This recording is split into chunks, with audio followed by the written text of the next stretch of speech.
just, leave the simple life and just have some kids and just get him to do it? How is that a simple life? I like to see what I can do. I like to see what I can achieve, regardless of if I'm a woman or not.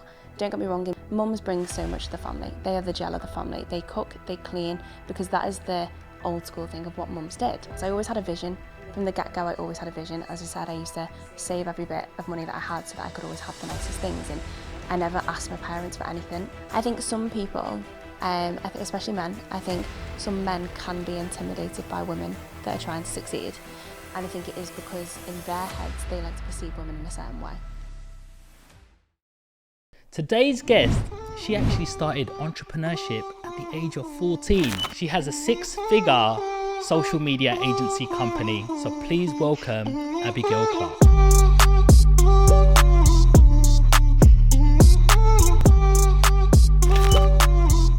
Welcome back to Take a Seat, the #1 channel where we conversate with entrepreneurs and high-profile influencers. I've got a gem of a guest for you guys today, but before I tell you a little bit about her, make sure you smash that subscribe button and I can get even more better guests for yourselves. Today's guest, she actually started entrepreneurship at the age of 14. I mean, think about that. What was you doing at 14? She also went on to study law, but didn't take that up as a career fully. She has a 6-figure social media agency company, and today we're going to find out all about it. So please welcome Abigail Clark. Thank you for having me. How are you doing? I'm good, how are you? Yeah, not too bad. You travelled all the way from Liverpool, mate? Oh, chicken and chips and a can of Coke. No, yeah, I have travelled from Liverpool. What's Castle Street saying? Do you know what? I'm a bit of a bore, so not much for me. But can I just say as well, I broke down last night as well, so I didn't get in till 1 o'clock this morning. Broke down? What? My car broke down on me. No way. I'm not joking. What car do you drive? Range Rover Sport. Everyone said get a Range Rover. Said no one ever. It's interesting you say that. When was the last time you had your insurance quote? I literally paid my insurance 2 weeks ago. What did you pay for your insurance? Okay, deep question. £2,400. Okay, well, yeah, that's really good. Do you think? 100%. Do you know what? I just got an insurance quote on my Range Rover Sports, and it's come up, the cheapest one, 6,500. Yeah, and I'm a granddad. Like, I've got 19 years of driving experience. I've got 9 years, no claim bonuses, and it's come up 6.5 grand. Now, I think it's apparently Range Rovers, like, they've been 20 to 50 Range Rovers being stolen per day in London at the moment. Yeah, so they're going off that. See, if you try and steal mine now, it's not going to drive anywhere. So that's why mine was so cheap. They've gone, 2,400, so you can have it. No, do you know what? It's one of them, isn't it? Everyone said don't get one, but it's been great for the year I've had it. Wow. And now it will not move. Oh, no. I know, it's like... I'm like, have you got warranty? Yeah, but apparently they only cover certain things. But it is electrical. Apparently it needs a new engine. Electrical? Yes. Is it a hybrid? No. No. Okay. Yeah. Well, everybody says don't buy a Range Rover, so people are looking at the camera right now or the screen going, "Ha, told you so." Told you so. Do you know what? It's one of them. But we got the train here today, and it was less stressful. Brilliant. Than driving. Nice. Could you see anything nice on the way? Do you know what? Yeah, I went past Crewe, Milton Keynes. No, to be honest, there isn't that much. There's a few cows that you go past. Anyone that knows me knows I love a good cow, so. A good cow. Right, look, Abigail, I want to ask you a straight question. Entrepreneurship at 14. Yeah. What made that happen? I like to sit here and say I've got a story. I feel like when I say that I started entrepreneurship at 14, everyone naturally assumes that your parents were in business or you came from a family background where business, you just grew up around people in business. And I didn't. I went to school like any normal kid. I had a loving family, great childhood. And I got bullied in school, and I remember thinking, I wanted big things. I liked the idea of, say, a luxury lifestyle. I always had new trainers because my granddad used to give me pocket money every week, and I used to save it and then go and get the nicest things so I could stay up to date with fashion and stuff like that. But I thought, if I don't do well at school because I'm not thinking straight in school, how am I then going to achieve anything? Because in school, that's all they instill in your brain is that you need to become a lawyer, you need to become a doctor, you need to work hard. So I remember thinking, I'm not going to get my GCSEs at this rate. I was going into school, I hated it, didn't want to go into class. So I don't really know the exact foundations of how I ended up doing this, but I wanted to get into modelling.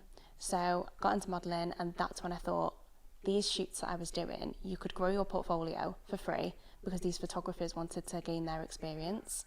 So that's when I started ordering product in from China and eBay, modelling that product and then selling it and then drop shipping it online. I didn't really know it was a business concept until I started doing it. Then I started making money, then reinvesting it and making more money. And that's how it pieced together into a business.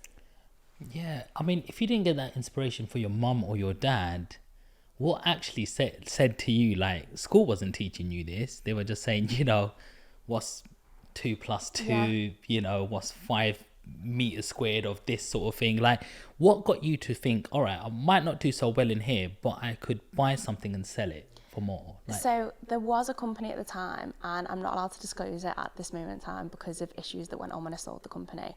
But basically, there was a company that was selling these dresses. They were like bandage style dresses, and they were about £80 to £90 per dress. And I remember thinking, I really want one of them, but it's out my budget or it's really expensive. And then I realised you could source them from China. So when I started then sourcing the product, and there was also these bikinis at the time that everyone had, but they were like £50 for a bikini, was I could source it on AliExpress for £5.90, let's say. So I'd buy them in, and then when I was buying them in, I thought, well, I can use these to model, but I can also sell these on because people are missing out on this, whereas people know about it now, but AliExpress back then, no one really knew it was a thing. No. So that's how you could obviously import your stuff over for cheap. Even if a bikini was £5.90 from China, you could get it in the UK for £8.50 from eBay and then sell it for £25 to £30 in the UK. so was it a bit of an accident that you just Oh, bought 100%. something? And Everything I've ever done's been an accident. Definitely, but it's worked out.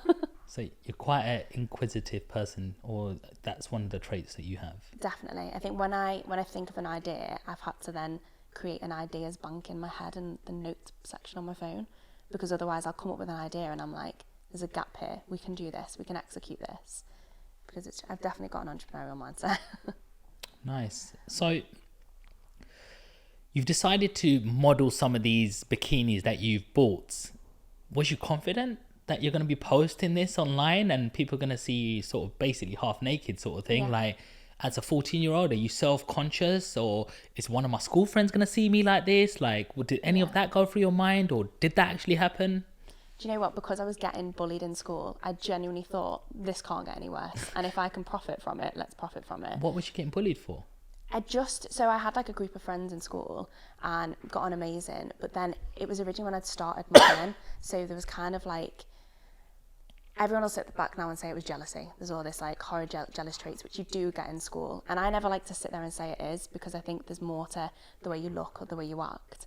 But I will sit here and say that, yeah, it would have come down to a lot of jealousy, because I always thought outside the box and I always wanted to do more things. I always had a vision. From the get-go, I always had a vision. As I said, I used to save every bit of money that I had so that I could always have the nicest things. And I never asked my parents for anything, ever, whereas a lot of my friends would have always relied on their parents to get them something. But I always wanted to make my own way. Nice. So yeah, I would actually, just listening to that story, I'd probably say exactly the same thing, because when people see you doing something and trying to break the system and get out and do something with your life, the first thing they say is, I wanted you there. Yeah. Why are you going over there? Let me grab you and let me try to pull you back. Yeah. Because I feel comfortable there. 100%. Yeah, but when you're getting ahead of me, it's making me feel like I don't know what's going on. I don't know where you're going to get to. And it's making me, to be honest, making me feel shit about my life right now, because what am I doing? It's behaviours and habits, isn't it? It's like, I know for a fact, I look back, and the girls that did used to give me a hard time, the amount of them that tried to speak to me today. And I think you chose to surround yourself with them people. You chose to stay in that position because you were comfortable with the behaviours that were going on, and I wasn't comfortable with that. You will never catch me speaking bad about someone in the sense that I'd ever try and put someone down. For example, the other day, so I broke down yesterday, but last week my car cut out again while I was driving, and I said to Phoebe, my car cut out and not one person stopped to see if I was okay. I was like, if that was me, I'd be out being like, are you okay? Can I help you? But yeah, it's one of them. Wow. Range Rover's getting a good feedback, by the way, on this podcast. I think know. they might sponsor the podcast now, you know? They might fix my engine. Definitely. Okay, so you started modelling some of these bikinis. When did you know you had something? Yeah, so going back, I'll just go back to the confidence thing as well, with what you said, because I feel like I can expand more on that. So whilst I felt like there was a lot going on, my dad at the time, I remember thinking my dad's going to kill me, but I started making money, and then I remember I hit my first 10k month, and that's when my dad turned around and he went, she's onto something here. My mum and dad were divorced as well, and he ran my mum, and he was like, she's onto something here. I'm not sure if it's illegal, because no one's talking about it, whereas nowadays everyone's speaking about drop shipping. You know it's a thing, whereas my dad was like, what is she doing? Like, he couldn't understand the fact I was ordering a product in, selling it, and then I was literally just changing the address on eBay and drop shipping that product directly. But that just didn't, you can't do that anymore on eBay as well. They've blocked the same tracking number being used across multiple sellers. But anyway, so... But you've just, sorry, you've just jumped that you've gone to 10k. Yeah. Like, how quickly did that happen? It was quick. So when I ran this business when I was 14 to 16. I'm talking, say, month 4. It was quick that I hit it because no one else was doing it. My competitors at the time are some of the biggest fast fashion retailers now, but at the time they were a lot smaller.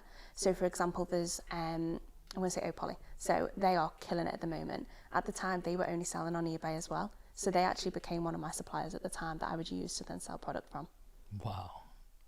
Wow. And how did you know how to scale? Because having 3 sales to having 3 or 30 to 300 is very different. Yeah. Obviously it's the same like process, but all of a sudden you got a different customer list and stuff like that. Can you talk to me a little bit? How was you doing that at a very young age? Yeah, so customer list, I'm not going to say it was as important back then as it is now. So your customer list now is everything. I always say you don't own your following to always grow like your email list, your SMS list. Whereas back then, as I said, the competition was so low that customers just came to me, and they also bought through my personal brand as well. So because I was modelling the product, people were buying into me, and I just kind of developed this friendship. So when I was also selling that product, I would have pictures of, say, me on there, my family, day to day, saying like, girls, I'll get the product shipped out later, any delays, just let me know. Like, people were speaking to me as a person. But when it came to scaling the company, that's something that I didn't really have an idea what I was doing, which is why I ended up selling the company. I'm going to ask a question that's quite borderline, and I don't mean any sort of offense by this. Yeah. But at the time you were doing these modeling shoots, you're size 6 to 8? Yeah. Yeah. Do you think you would have had the same success if you were 16 to 18 sort of size? Do you know what? It depends. So what I will say is, when I was buying in the stock, it's the same with gymwear. So when you're buying in samples for this now, when you buy in a sample, you can order small, medium, large. Now, a small is a 6 to 8, medium is an 8 to 10, large 10 to 12. 10 to 12 is not large. It's not. 10 to 12, my body can fluctuate now between a 6 and a 12. We were speaking about this on the way here. I could go into one shop and a pair of size 6 jeans will fit me, and then another, the size 10 fits me. Like, I think when it comes to body shapes, I think suppliers don't keep up to date with the trends. My best-selling product at the time was a 10 to 12, in the same way now that my best-selling gymwear size is a size 12 to 14. So I think that yes, because if people can buy into me as a person, then yeah, because people's body shapes, not everyone is a size 6 to 8. And if you can build an audience that can relate to you on your body type, then I think you can absolutely smash it regardless of your size. I love that. I love that answer, because what you're saying is there's an audience for everybody out there. What, definitely. Like, there's an audience for everyone. I just think it's more difficult because suppliers only make certain samples in such small sizes. As I said, a 6 to 8. Don't get me wrong, in lockdown, gym law, size 6 to 8 was my best-selling size. No fast food places were open. I lost loads of weight during lockdown because I had to cook. I had no choice. After lockdown, I was like, I ain't fitting in them leggings anymore.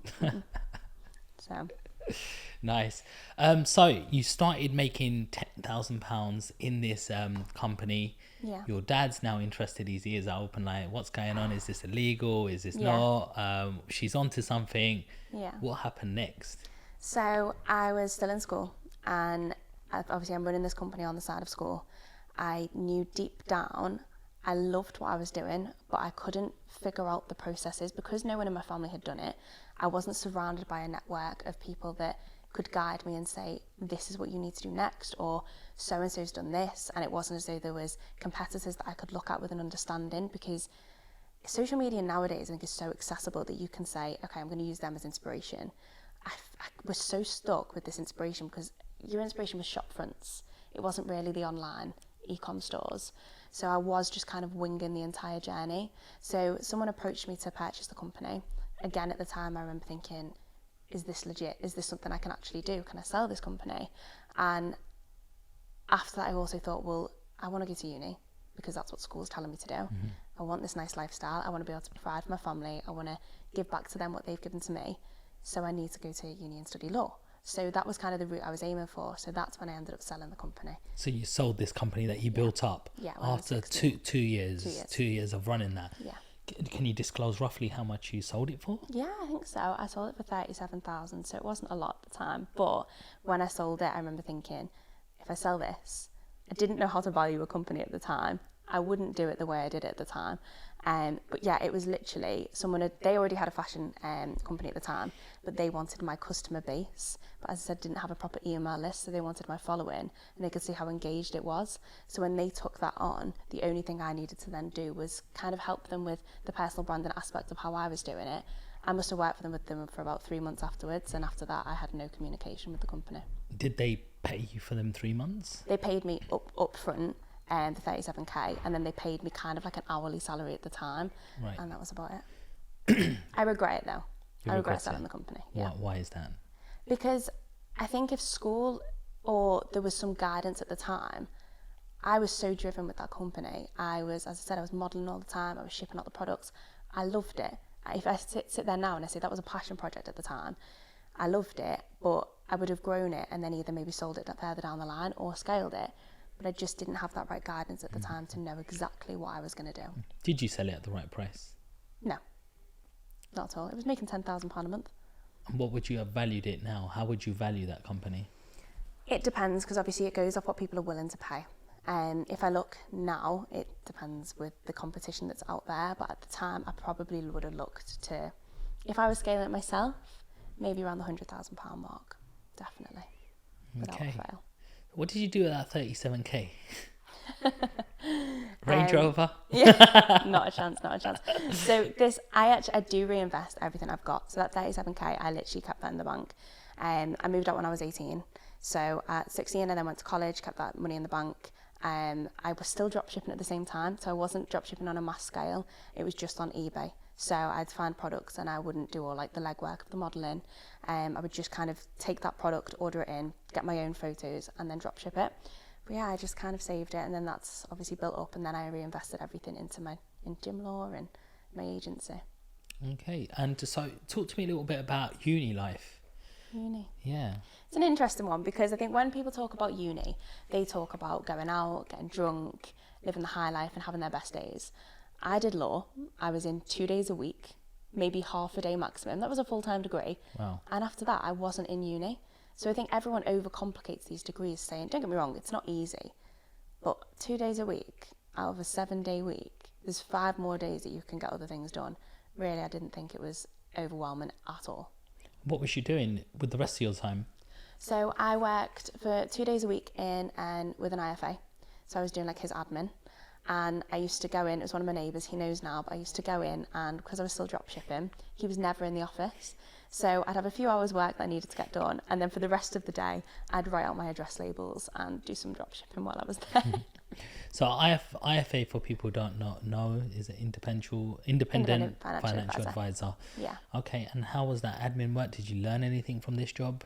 That I would never ever want to work in an office like that ever again. And the office had the windows like really high. There was one window you couldn't see out of it. So now our office has to have big windows because I need to see the daylight. Yes. I need to see life. Yes. I totally agree. When I was growing up, I worked for my dad's accountant, and I was doing accounting and finance for my degree as well. And I had this office, and like it sounded good. You had your own laptop, and you had your own office. Aesthetic. I was in a suit. Yeah. There was no windows or nothing, and it's like every time you looked up, it was like, no. Do you know what I mean? It's draining. I feel like everything, it just drains the life out of you. Like we did a shoot in an Airbnb not long ago. It was like an underground basement. You could see a tiny window, and all you could see was feet as the feet walked past. Wow. I left, I had a headache and everything. I was wrote off after that because I just felt I couldn't breathe in there. I was like, this is horrible. It's like you need to work hard to get the life that you want and be in the places that you want to be in. Yeah, you know? definitely. I think you work harder as well when you're in the surroundings that you're motivated by, and you feel encouraged, and you feel that like aspiration. Like you need to surround yourself with the right things because motivation wears off, but then it's your discipline. So Absolutely, you got to have that blueprint that you're following, and that motivation just puts it on steroids, right? 100%. And when things go wrong, your motivation isn't going to drive you through, because when things go wrong, you think, I can't be bothered right now. This is the worst day ever. Oh, bad day, but it's the worst day ever. But it's your discipline that makes you keep going. It's that hunger in you that keeps you thriving.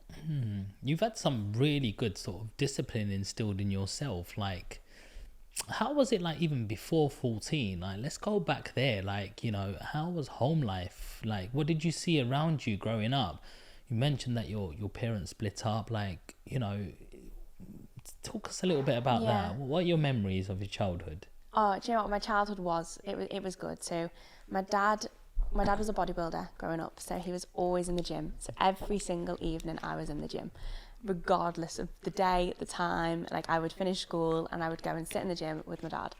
And even if I wasn't training, and we're talking from the age of 4, like I would sit on the machines next to him and we would just talk. So we had like the best relationship, my best friend, and we talk about everything. So even now to this day, my dad will ring me like 6-7 times a day, or I'll ring him, and we just talk about our days, business advice. Like, he always tries to advise me, even though he's never been in business.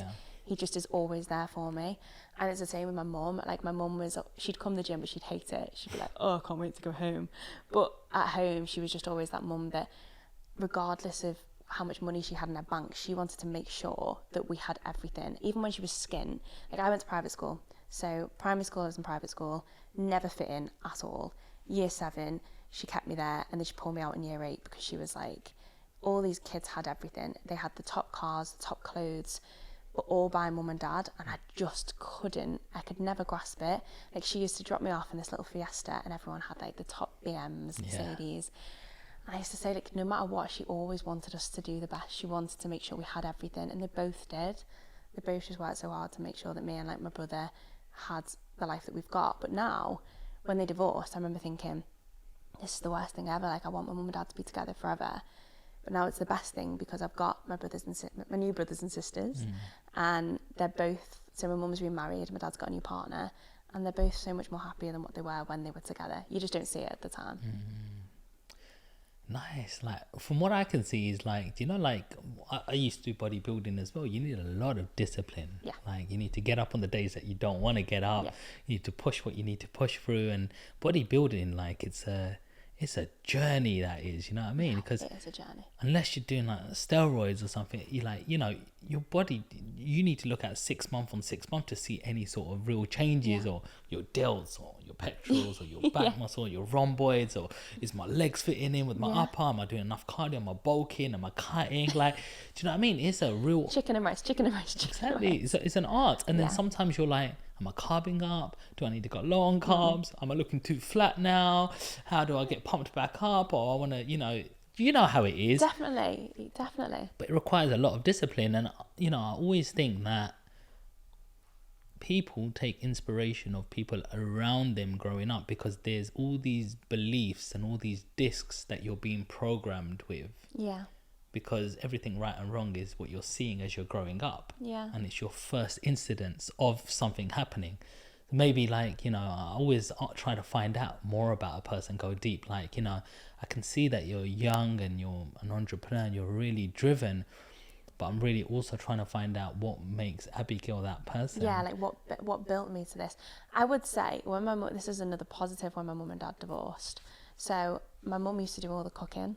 So they divorced when I was about 12, but my dad still only fed me chicken and rice, and every now and then pizza. I will never eat pizza now. I hate it, and I really don't like chicken and rice that much anymore. So I was in the best shape of my life modelling them bikinis, because my dad couldn't cook. I'm so sorry, Dad, but I couldn't cook. I've got a really important question to ask you now. Oh, go on. Does pineapple belong on a pizza? Right, okay, so I'm not a big pizza fan because my dad's put me off, but I am obsessed with pineapple on anything. So when I go to Nando's, I will get a pineapple ring. The other day they forgot my pineapple ring. Ooh. I finished my meal. I was like, "You not bring my pineapple ring." She brought it over in this little bowl, and I sat there with a fork eating this piece of pineapple. What do you think? Does it belong on a pizza? Yeah, why not? Oh, you were thinking about that then? No, I'm telling you, why not? Like, you've got to have. I think life is all about variety. Yes. Let's not have rules, and let's break the norm. And yeah, something might be savoury and sweet. Just mix it up. If you can have chocolate pizza, you can have pineapple on a pizza. That's how I see it. Yeah. Yes, agreed. Yeah. Oh, yeah, nice. Sorry, we should get back to a little bit of seriousness. Sorry, guys. But no, that's really inspirational. So going through uni, what did university teach you? Do you think people need to actually go to university? Because what you studied is a real sort of degree as well. Because if you want to be a lawyer, you can't really be a lawyer without studying law and do your LPC and then or the bar. So I wanted to be a barrister. So if I was going to do it, I wanted to take the bar and I wanted to become a barrister. Well, why did you want to become a barrister? Because that was the top. I always wanted to go for like the best thing. I wanted to see what I could achieve. I'd always want to like push myself. Was you good at winning arguments? Yeah. But you know what? Yes. I've always been good at being able to speak to people, and I think that's what I thrive off, that challenge. I like that idea of the challenge. So it wasn't nothing to do with, I've just sold my company 37,000. I should have got 100k. I didn't write the contract properly. Now I'm going to go and be a barrister and go win that contract. Do you know, it's never been a money. Anything I've ever done has never necessarily been a money thing. Yes, I've wanted nice things, but I like being able to see something and say, wow, I've done that. Or wow, I've built a team, that I've managed to hire a team that's helped me build that. Like, or seeing like the team's faces and stuff like that. Like when something goes right, or yeah, just seeing the team make the lunch and work. I'm like, oh my gosh, they're making lunch in our office kitchen, my office kitchen. It's mad. Oh, I love that. But it's such a... See, I think that's like what a real entrepreneur is. It's not about just the money. Like, you see Elon Musk. Yeah. He's the richest man on the planet. But he's sleeping in the shop floor and getting on with his Tesla work or the rocket ships, you know, SpaceX. And you know it's not about the money. And there'll be people looking at him going, he's crazy, he's killing himself over this pound note. But what people don't understand is not about the money. It's about success. It's about being successful, being the best version of yourself. And how can I get that out? And how can my purpose is so much bigger than me.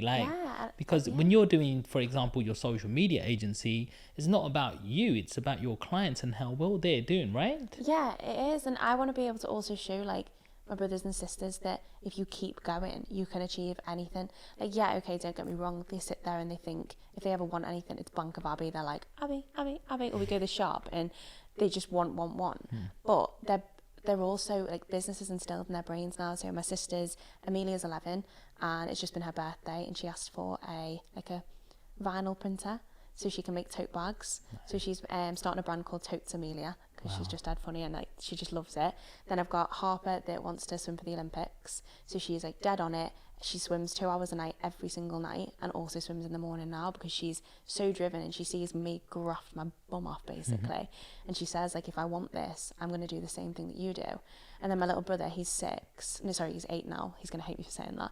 He's 8 and he's getting into like stop motion and stuff and making apps. And he's like, he's figuring out what he can do. But I just think if I wasn't the way I am, they would just be like normal kids where they're just going to school and hang around with their friends. But they see me at my age and yeah, it just keeps them driving as well. There'll be people watching this and saying that's cruel. You're taking their childhood away. Yeah. You're not letting them be kids. Why would you be doing that? They shouldn't be worried about that. They should be enjoying their childhood, playing with toys and out with their friends or playing games and stuff. What's your opinion? Are kids really kids nowadays? Like when we were kids, we were going out, playing knock and run, playing, what was that game we used to play? Like throw the ball, hit the curb. Kirby. Kirby. We used to love Kirby. Maybe that's a Liverpool thing. I don't know. Did you ever play Kirby? We used to play knock and roll. We used to rob people's milk as well. Did you not do that? That's what we did when we were kids. But it's all coming out now. I know, yeah.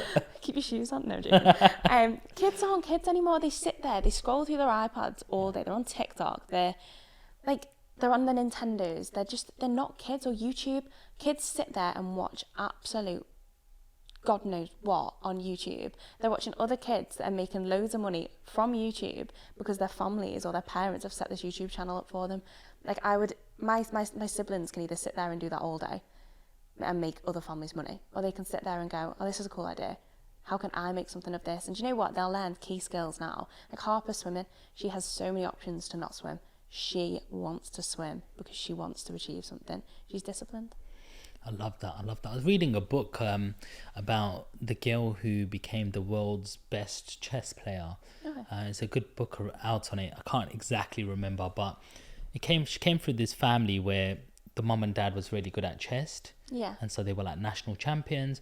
They had a sort of vision for their firstborn to become a champion, and she was like the best one in America. Yeah. The second one did it faster than her sister, and the very last one, she obliterated everybody and became worldwide. Yeah. And people looked at it and said, look how absolutely, you've took this child's life away by teaching them chess, etc. Yeah. But when this girl was interviewed, she said, I had the best ever time growing up. Yeah. I watched what my dad done, my sisters did. Actually, my parents had to stop me in the middle of the night when I went to the bathroom because I would go and practice because I'd love it that much, and they said stop and come back. Yeah. So it is all about your environment, and there ain't no wrong or right answer. It's whatever you enjoy or what your endorphins are, and you go, that's making me happy right now. I can do it. For me, I started work at the age of 8 in my dad's corner shop, and people look at me and go, oh, you lost all your teenager years and 20s. And I was like, hang on, I really didn't. Yeah. I actually saw so many people walk in and out the shop. We heard the most interesting conversations. Yeah. Dad might have a cheeky drink after 7 with one of his friends, and you'd hear stuff that you shouldn't hear. But it's I had so much fun. Even out, when I was holding down 2 jobs in my teenager years, it was well, I'm going to McDonald's, but we're running around in the kitchen and just having fun and messing around. And then on a break, I get to have free McDonald's. Exactly. It's developing your business skills, your business acumen, your people skills. If you didn't do that, do you think you'd be the same person you are today from that? No, do you know what? Really owe it all to my parents. Not just my dad, but also very much so my mum. My mum was a very simple woman. But she's the strongest woman, and I think the backbone of the whole family. Yeah. And the gel. Your mum is a gel. If I didn't come home from school and she says your dad wants this and program that respect, I might not have respected my dad and done what he said to go to the next level. Yeah. And that's something that I think some people even fail to say, that the women in their lives are so important. Yeah. Because so many podcasts I've been on as well, and all I ever say is, oh, my dad taught me business, my granddad taught me that, my uncle was doing this, and this. But what about the women in your life? Yeah. It's a big one. The women, they provide structure. My mom would always have dinner ready. All 5 of our siblings would be shaped up. We'd be going to school, and then here, take this bag to the shop to your dad. I'm like, I'm tired. Go on, do it for your dad now. And she put that discipline just as much as us than my father did. Do you know what I mean? But none of this was cruel to me, and neither is it right now. It's one of the best. It's what creates leaders. Definitely. I think it's a very good point what you've made there about the women in the family, because I sit here now, and even today, my mum went to San Francisco for 2 weeks with my granddad. Everything fell apart. No one ate veg for 2 weeks. No veg at all. Is it scurvy? We thought we were going to get sick. I was like, there's no washing fairy. You are right. Mums really do hold everything together. When they're not there, that's when you notice it the most. And I think you've got to value your mum. You've got to value your parents, because you wouldn't be here today without them. 100. They do so much more than even what we've just explained. You know what I mean? And I wish there was something a little bit more for mums out there, even though they might not be the front line, telling you in that piece of the puzzle, if it's not there, everything will fall apart, like you've just said. And that's when you really find out who you are, sort of thing.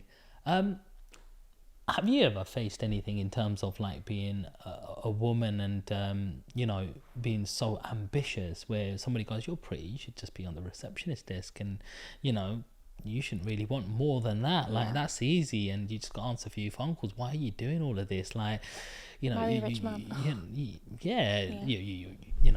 aesthetically good looking, and why don't you just lead the simple life and just have some kids and just just get him to do it and stuff. I don't know. Like, how is that a simple life? That's what I always think. That is not a simple life. Like, I look at my mum and my dad with kids. Like, my youngest sister's 2, and I think this is not a simple life. I love them, but being able to give them back is the best thing of the day, because I'm like, oof, they are hard work. So to me, that's not a simple life. Yes, okay, you can use your looks to an advantage, but no, in my eyes, I just don't. I like to see what I can do. I like to see what I can achieve, regardless of if I'm a woman or not. Don't get me wrong, in business, I have been faced with challenges. I get people that do say to me quite a lot, like, you're working too hard, like, you don't need to be doing that. Like, or as a female, I had someone say to me, they were like, as a female, I'd expect more from a woman if they were like my partner. And I was like, are they trying to imply that if you were like a hard worker, that's not? Because as you said before, mums bring so much to the family. They are the gel of the family. They cook, they clean, because that is the old school thing of what mums did. But I find that nowadays, say if I had a family, I would still cook, clean, but also be the business. I'd also work in the same way that, say, my partner would work.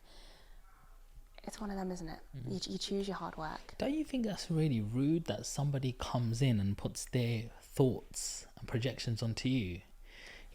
Yeah, I've had it a few times, but I get it with like clients as well. Like, people will say things. Don't get me wrong, my clients are great, but people will say things where you think, you're just not thinking that. Like, you're thinking old school, you're not thinking. They also think with their own belief system, and then they project it out to you. It's like, it's the right thing for you. It's like, hang on, I'm not thinking like the way you're doing. I'm not in that same box as you. Yeah. I've broken other barriers and I've got to different places and I know where I'm going. Yeah. And when somebody just ties a rope around you and say, come back here, why are you doing that? It's like, that's almost like, I won't call it bullying, but it's like, like when you made a comment about someone's... Like passive. Yeah, like if you make a comment about someone's weight, like that isn't really something that we should do. So why should you make a comment about what I'm doing in my life and how successful I want to be? Yeah. You're just thinking with your beliefs, not my beliefs. I think some people, I think especially men, I think some men can be intimidated by women that are trying to succeed. And I think it is because in their heads, they like to perceive women in a certain way. Yes. Not every man, but just like not every woman goes through things in business. There will be certain things that they go through. I'm not going to sit here and say I've had such a difficult time, or because I'm a woman, I've gone through this. I don't see myself as any different to men. I don't. I think, yes, okay, there's masculine and feminine, but we can all achieve the same things if we just work for it. If we just put our heads down and go for it and we network with the right people, there is literally no difference. So it's just a case of going for it. I can't sit here and say, women, this is what you need to do. All I can say is you just need to be yourself. That's it. The way this conversation's going, I think it's a little bit more like Andrew Tate and them lot. But I'm going to ask this question now. So when a man earns more money, he's like, yeah, I'm going to buy a better car, bigger house, look after my woman and stuff. And sometimes they say that when a woman earns more money, she's going to say, well, let me get a better man now. Ah, this is Andrew Tate. Well, like that's what, they say men think very differently. Yeah. And women think very differently because they think, hang on, my value's gone up. I'm turning over this. Why shall I put up with this man who's earning 22k salary and doesn't want much now? And yeah, he's supportive and stuff, but I want someone on my level, Okay, so where you said there, they're supportive enough. So I think men naturally assume that women will be, obviously they're the childbearers, they'll cook, they'll clean. If you are a woman and you're working, you've got a business and you're working round the clock, I personally think that the man should really support you as much as he can, especially if you've got kids at home. I don't necessarily think that a woman needs to go and level up their man because it's a financial thing, because a woman can make more money. Like, just because a man makes more money and you do and you level it out, you just create competition. So I think girls can look elsewhere, but if your man isn't supporting you, then that's why they're going to look elsewhere. If they look elsewhere and their man's been supporting them and they get with someone that makes more money but then doesn't support them because they're busier, then they're going to go, the grass isn't greener. The grass isn't greener. But people do make mistakes, and it's life lessons, isn't it? So you meet somebody tomorrow, he's a very nice guy, you meet him in a bar or something, aesthetically beach body, looks all good, and you go out with him, etc. Things got a bit serious, but all of a sudden your agency's turning over £500,000, you're high flying, and you say, oh, by the way, well, you know, you said you do that job, like, can you tell me a little bit more about it? You know, how's you, like, you might talk a little bit about finance, and he says, well, yeah, I'm on 25 grand, but I love what I do, and yeah, that's all good. Like, do you see a future? Well, yeah, if he loves what he does, he loves what he does. I genuinely don't think it comes down to finances. One, if you're making 500 grand, what more do you need? Do you know what I mean? You can feed yourself and you can feed your kids. Like, I think when you get to that point in life, all you want is peace. Like, I sit here now and I'd say, oh my gosh, look at people that have got drama. I want peace. What is peace? Peace is just not worrying every single weekend. Okay, yeah, your man's out or your man's doing this. Like, it's just peace. Like, you're just not no excess drama in your life that you don't need. Do you know what I mean? That drama that's just not invited. All right, so look, let's take it back now a little bit, Abigail. So you're doing your degree. Throughout your degree years, you're doing 2.5 days. The rest of the time, you're working part-time at an IFA company. Talk to me, like, the next steps. What was going on? What was happening? Yeah. Any more side hustles while you were doing that? And what was the steps that led to the next stage? Yeah, so when I started uni, I moved out. I got a new car, and I remember getting this car thinking, I want to go to uni, but I also still want to work, and I still want to drop ship. So I was still drop shipping at the same time, which meant I could still have a nice car at the time. And I think then that's when I realised I was sat in these lectures and I was like, this is so boring. Like, I know that I can sit here and I can get the degree and then I can go and work for someone, then I have to climb the ranks in the hopes that, say, someone likes me enough to then boost me up the ranks and make more money every single year. That idea was hell to me. Like, I didn't like the idea of having a set monthly wage each month because it restricted me. It meant I couldn't necessarily provide for my family. We couldn't always go on holiday, or if something went wrong in life, I couldn't help fix it.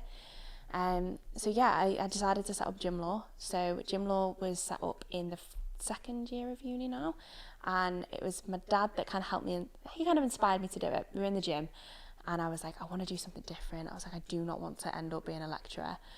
We were sat there and we were like, Gym Law, like, and it just became this thing where I was like, right, I'm going to set up a gym brand. So I did. Within like 3 months, I think this was the August, and by the October I had like all the samples, all the designs, and then we launched in the November. So that was the next step from uni, was setting up Gym Law. But again, what is Gym Law? So Gym Law is a female activewear brand. So at the time, again, it comes down to not wanting to spend the full price on things. I was looking at gym wear and it was like £50-60 for a pair of leggings, £40 for a sports bra, and I was like, every single set is £100. Nothing was affordable for like the average person. So I thought, this is awful. Like, I want to create this brand which is a female community. It's affordable. Everyone feels confident wearing it, and just building that community where everyone felt together, that unity. So we grew that brand. Me. How do you start a gym wear? How do you start it? Yeah. Like, you know, it's a very like complicated thing. Like, although it's just gym wear, but you know, when you're going to the gym and what's not see-through when you bend, what's elastic enough, what doesn't, you know, starts losing its shape after a little while. Yeah. How do you investigate and test all these things? Oh, it's stressful. I made so many mistakes with that brand. I did. One of my biggest mistakes was when I launched the brand in November. I was like a size 10 to 12. And as I said, the samples started from a 6 to 8. You would always order in a size small because at the time your model would be a size small, because it's easier to test a fit model on a size 8 body than it is any other body, because that's when, say, bellies are different, your boobs are different, every woman is a different shape. So you'd have a sample fit on a size 8 model. So this was November. We had a photo shoot in December. I never modelled my own things at the time. I hired other models to do it.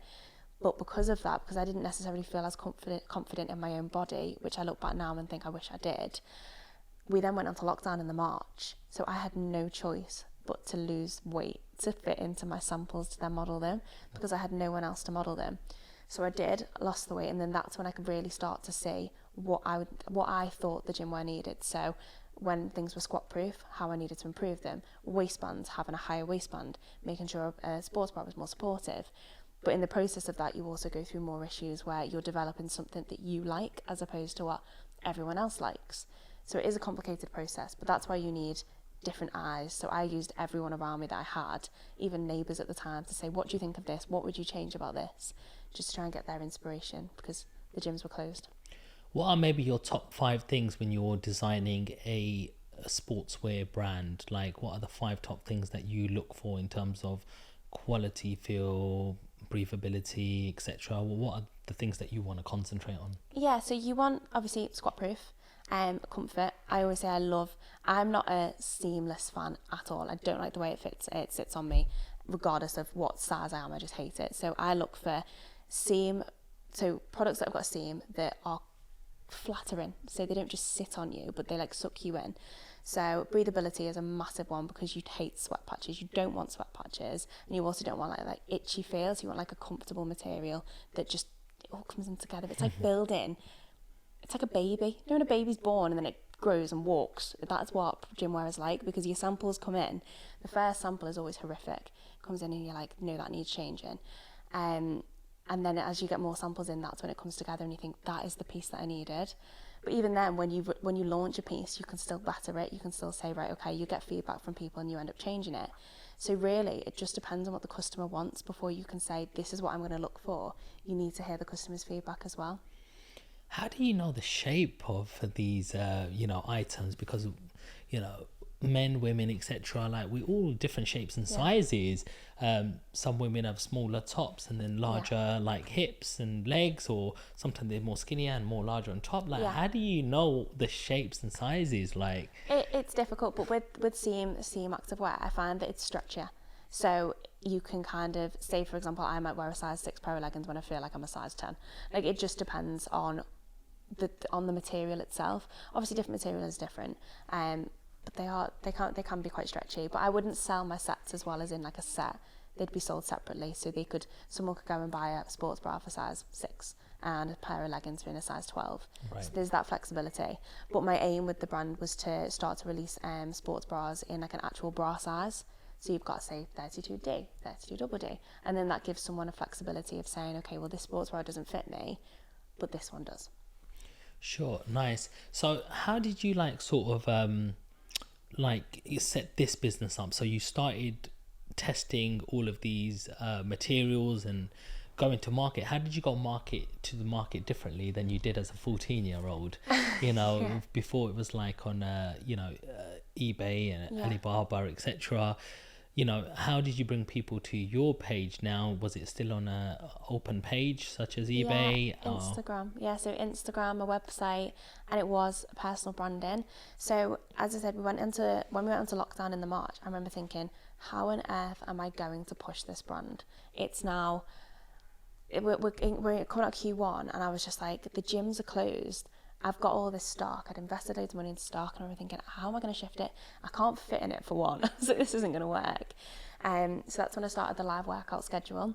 So I introduced an affiliate scheme and introduced the live workouts. So I approached every single PT I could find, every fitness influencer I could find, and I said, listen, I want to build this community base where no one feels alone, everyone feels that they're part of something. So every single day we ended up having 1 to 2 workouts a day on the Gymlaw account. So then I was obviously driving traffic over to the account from their pages. I was sending them product out that they would then wear, so they'd wear a Gymlaw set. I then got content out of it, because if I couldn't fit in the gym at the time, they'd get pictures, and we just shared our communities, and that's what really helped grow the brand. So that's what COVID did help scale the brand, because no one could go to the gym, which meant that people also had more time on their hands. So they had more time to obviously attend these live workouts. They didn't have to take the kids on the school run. They didn't have to go to work.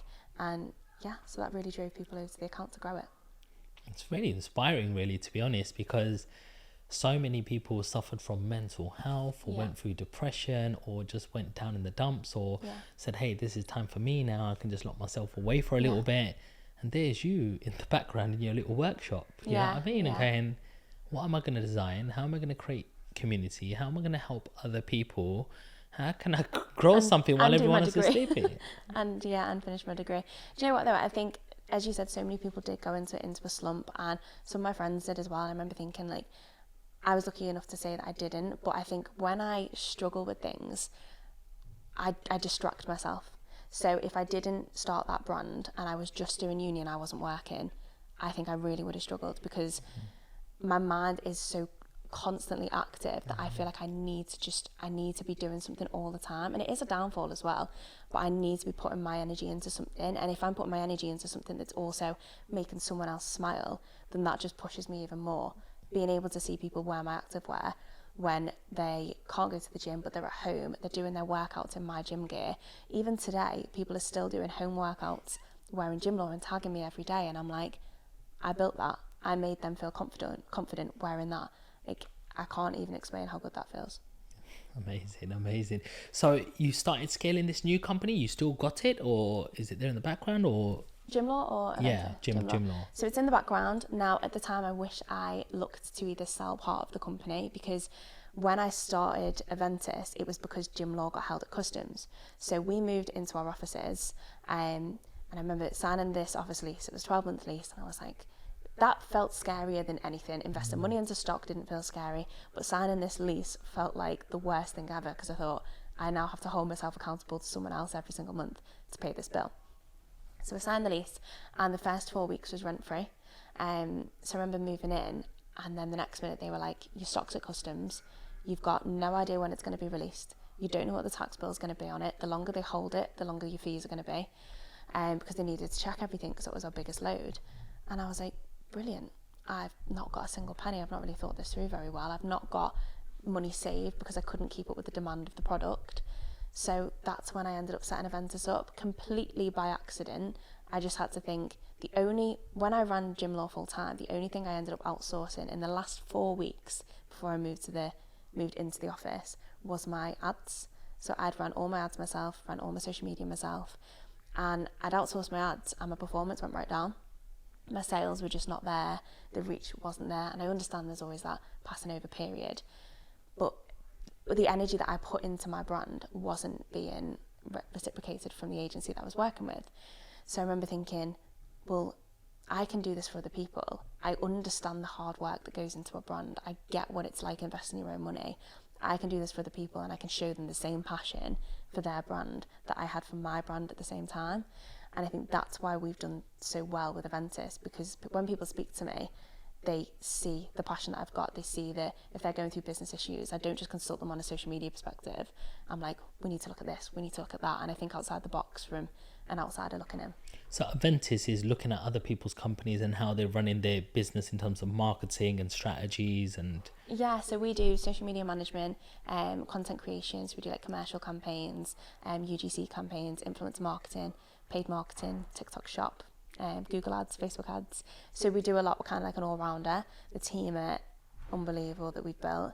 Yeah, it's fantastic. And now we've just expanded into the mentorship side as well. And how long have you been doing Aventis for? 2.5 years now. Yeah. And like, how did that all come about when you saw this problem in customs? You thought you have to do something different? Yeah, so because I didn't have any money to pay the bills, I was like, right, I can't pay these bills. How am I gonna pay the rent? So that's when I started set up Aventis. I thought, right, we'll need to find a client. So I remember thinking, how am I going to find a client? And I also thought, I don't also necessarily want to do the ongoing work. I want to bring someone on, train them up in the same way that I've trained myself up, so that we can kind of grow together. So they went out to find a client, and I did it in a different way. Do you want me to kind of go about that? Please. So I used job sites. So I basically used job sites, and I was submitting my CV to basically apply for jobs. And then when they'd ring me, I'd then pitch my agency kind of on like a consultancy basis. So rather than coming in full time, I pitched it on the grounds that this is what I can do for you. You don't need to pay me sick pay, holiday pay. I'm here. I understand what you need. We don't really need days off because the team's bigger than what it was. I just I made out that the team was bigger, but in reality, I just work around the clock to make it work for people, so that I could pay my bills. Wow, that was woof. Yeah. What made you think of that? Desperation. I think when it comes to hard times, you are desperate. You think you're hungry. Like when things, I'm going to say fail, because in a sense you could say it was a failure, but I couldn't control it. You can stress about things you can't control, or you can sit there and say, well, how can I make this work? I'm not going to sit here and say, do you know what, Mum, Dad, I could have continued with law. I could be working towards a barrister now. I've got this office, gym law's not worked out. I'm going to have to go back to the beginning. I'm not going to do that. I'm going to sit here and say, what do I need to do to be able to prove that I can do this? It's self-belief. If you believe you can do something, you can do anything. It's funny that when you're put in a corner or in a survival position or you're desperate, there's always something you can do. There's always something you can do. And sometimes you can't see it. And sometimes when you're in a comfortable position, you won't even take that leap of like even thinking, what if I was desperate right now? What if this was the last thing I could do? What else can I do? And people just go through that hamster wheel and just be comfortable, which is okay. It's not a bad thing as well if you're content with life. But if you're not content with life, you know, like, why not act a little bit desperate and go, you know, like put yourself in that position. Yeah, I think it is comfort, but it's also fear. I think a lot of people are scared to change. And I personally think it's scarier to stay in the same position. It's scarier to say, well, okay, I'm going to go backwards now. Like, I don't like the idea of going backwards. Like, I like the idea of, if I'm going to fail at something, I'm going to fail forward. I am not going to fail backwards. What's one of the most scariest positions you've been in? Scariest positions. It's a hard one because I feel like every day can be scary in a sense. But the scariest position, do you know what it was? Gym law. It was that. Whilst I loved the brand so much, I loved the day-to-day running of it. It was so stressful because when something went wrong, like say if someone's leggings ripped, to me that was the worst thing ever. I really had to grow from that because I was like, someone's leggings have ripped, or it happens to every brand, but to me it was like the worst thing ever in my stomach because I felt like I was working so hard for something, and when it went wrong I just wanted it to be perfect. And people assume brands are bigger than what they are, especially startups. They think that when they're emailing a nasty email, they're sending it to a whole office full of people, but really they're sending it to me in my back bedroom, and I'm like, no, I just want this to be perfect. But my scariest one was when I invested. I can't remember exactly how much my visionary collection was, but it wasn't cheap. It was my first ever collection. Invested all this money, everything arrived, and all my logos fell off. I'd sold all this bulk to everyone and then reinvested the funds, and all the logos fell off. I was getting complaints saying, I've put this on and the logo's popping off. And I was like, what?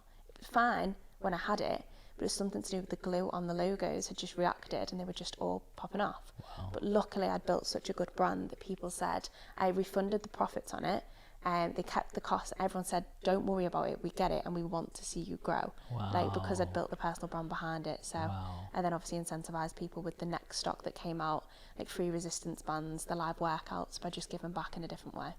See, this is what I'm talking about. Like, when you're real and you build that personal brand, it's something completely different. There's going to be people out there, and I know it, I can see it. They've bought a bunch of followers.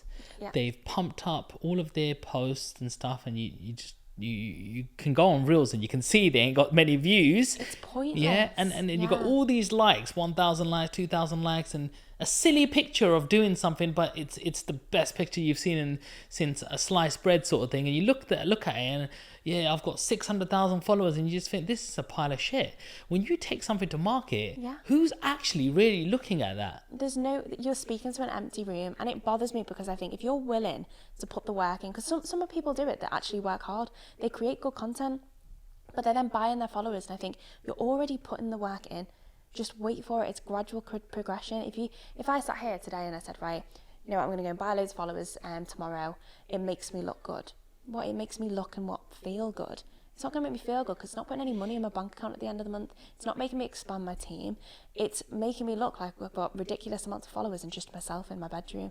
Like, it's gradual progression. Success does not happen overnight. And people just don't understand that. They just want instant gratification. They want that instantness, that nowness.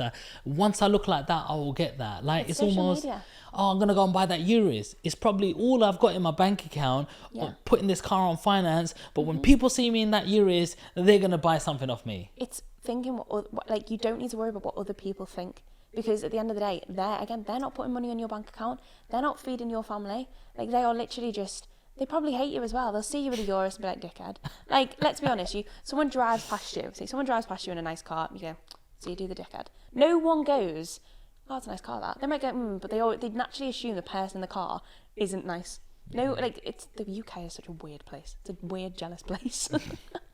I went to a Turkish yesterday. I actually went with I don't know if you know Michael Watson. He was a famous boxer in the 90s, and so we was coming at him and we was in a simple car sort of thing, but I saw a Urus right in front Yeah. of me, and it was that orangey color as well, Yeah, man. it's I was just like gorgeous. drooling. Honestly, I was like, one day, you know. Yeah. For me to justify a purchase like that, it has Yeah. to be really, really worth it. Yeah. But I did really appreciate it. But I do understand a lot of people would look at certain people and go, rich bastard, you Yeah, know, they like, do. you know. But I just think, hey, hang on. When you win and you doing good in life, wouldn't you want people clapping for you? Exactly. So why are we not clapping for the people above us Yeah. and saying, well done? Yeah, I think, but it's all mindset, isn't it? So, for example, you're working so hard now, like all your life since you were 8, but you've always had that instilled in you. But then there's some people that are in a certain situation where they know they want that, but they wouldn't action it. So instead, the only way to go about it is to hate on it. It's true, and this is why you've got to be there's got to be a different mental toughness to you when Yeah. you're an entrepreneur. It's not just your tasks in hand, whether you're doing a podcast, whether you're an influencer, whether you're managing properties in the background, whether you're doing social media. It's all the other stuff, the bits in Yeah. between, when you think, who's my circle right now? And it's a very, very lonely place. Yeah. Some of your best friends will be the people who you work with, and you know, you will even have them 1 or 2 people who don't exactly have the same vision as you. Yeah. And you can see, well, why haven't you finished that? Well, it was 5 o'clock and I had to Yeah. go, and Yeah. we'll do it tomorrow. Whereas you're like, well, I would have saved 15 minutes and completed that Yeah. task. Yeah. And then we ain't got this other backlog. You know, it's a very lonely place, and you have to consistently be at 100 to keep going. I need to push him. I need to push him. Yeah. I need to give him direction. This needs to be deadline by Wednesday. This needs by Friday, because that's coming, but no one else can see it apart from you. It's your focus, your energy. And then you've got certain friends going, why don't you just take a holiday? Take a holiday. And do you know what also is hard? Is being on it all the time for the team. So as you said, you're saying to the team, do this, do that, do this, but you forget that you're also human at the end of the day. So if you've got a down day, which is normal, you can pull yourself out of it, but everyone has down days, everyone has down hours where they're just like, do you know what, I just need a minute. Or, do you know what, today, my brain is not working. It's not functioning the way it usually does. But then you go in and you've still got a team to manage, you've still got jobs to give out, you've still got to make sure everyone's performing. That's hard, but no one really talks about that. Everyone talks about, it's amazing growing a business, doing this and the positives, but there is so many negatives as well. 100, like, yeah, that's what I'm talking about. Like, that's the stuff people don't teach you, that mindset, Yeah. you know, and that's not something that can be bought or just like replicated. Yeah. It's something that has to be built. Yeah. And it takes lesson after lesson after lesson. And you just got to say, look, sometimes you got to say to yourself, I am built different. I am Yeah. different to you, Yeah. you know? And that's okay. There's Yeah. nothing wrong with you, but there's nothing wrong with me either. No. This is what's making me happy day by day, and I'm going to keep on doing it. Yeah. You know, and to certain people, you just got to say, I've got to ignore that and just be numb when they talk and go, I don't want to get into a fight with you or upset you. You're just thinking with your beliefs, but it's okay, but I just carry on. And Yeah. then all of a sudden, when you've probably noticed, because you've done many businesses, there will be people who go, by the way, I'm following you now. Yeah. By the way, I've always supported you. Yeah. Hey, I've seen your video over there. You've done a great job, but you know they're going, they're just putting a bit of butter on you now. Yeah. Because, I've always been here. And you just think, so one of the things I'm noticing now, because I grow very slowly, Yeah. you know, but I love the way I'm growing organically as well, Abigail. But it's just the fact that my school friends only now, 1.5 years on now, are starting to pop up. And that's when you know you're doing something good, Yeah. because the disbelievers are starting to believe and go, Yeah. we've seen you there. Yeah. You should do that Now they're interview impressed. next. And now, but it's just like, you just look and go, all right, I can't hurt you for that. Like, Yeah. I can't be upset with you. You're just being normal. You just don't believe anyone among your peer group can make it out. Yeah. But you can. But then at the same time, I don't feel like I want to be loyal to these people. It's like, hi They to weren't you loyal to too you. from here. Yeah. Because all I know, you want to get into my circle, and they go, oh, you're meeting that person. Can I come with you as Yeah. well? It's like, well, I'm really sorry. I don't even really know you anymore. Yeah. You know? You do have to be careful. You've got to protect, and that comes down to peace again. You've got to protect your peace. Like, people will use you. They will. They'll use you for your success and your hard work, and they'll see what you've achieved, and they'll think, well, if I just jump on that bandwagon, I won't need to work as hard because I just need to get in with them. How do you deal with your circle? Like, you know, how do you know who to have around with you? You know, new people will pop along all the time. Yeah. And sometimes they're very like paper thin. For a week they'll be Yeah. good, and then after that you see the real person behind it. Yeah. You know, you'll have old friends there, you'll have family there. How do you manage that circle? My circle's small, and it will always be small. And one of the skills that I'm grateful to have learned is sales. And I think when you're in sales, you can see through bullshit. You really can. So I'll be speaking to someone and I'll think, what? No, I can see right through you. And I think it is hard to trust people now, but that also helps using that skill and thinking, it's hard to trust people, it really is, but I just try and keep my circle small. Obviously, networking is one of my favourite things to do. I love meeting new people. And you meet some great people with great intentions, but I feel like I can kind of suss out people that have maybe not as good as intentions, or they're in a room for one thing and they're just out for themselves. And I think when you're in business, you can't just be out for yourself, especially if you're networking and you're trying to build your personal brand. You need to use everyone around you to do that, and everyone kind of grows together. And once you accept that it's not just you and you can't do everything alone, then that's when you can really thrive. But that's what I try and do. I just try and keep my circle small, but also network and try and only hang around with people with the same intentions, the same behaviours, the same values that I've got. Nice.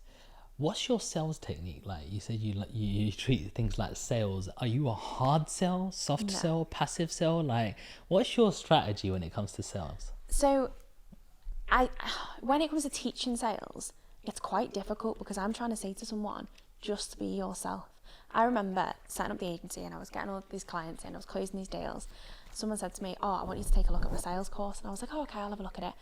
And I was like, I'll try and test it. And I was reading the script and I was like, how on earth am I meant to stick to this script? Like, it felt so salesy, and every single sales course is written by a man. I can't sit there and say man words. That's the only difference between a man and a female. There's some words that just don't fit what comes out my mouth. So I was like, there's got to be something different here. I can't use bruv or man or lad in these things. It doesn't fit my conversation. Like, geezer. It doesn't make sense.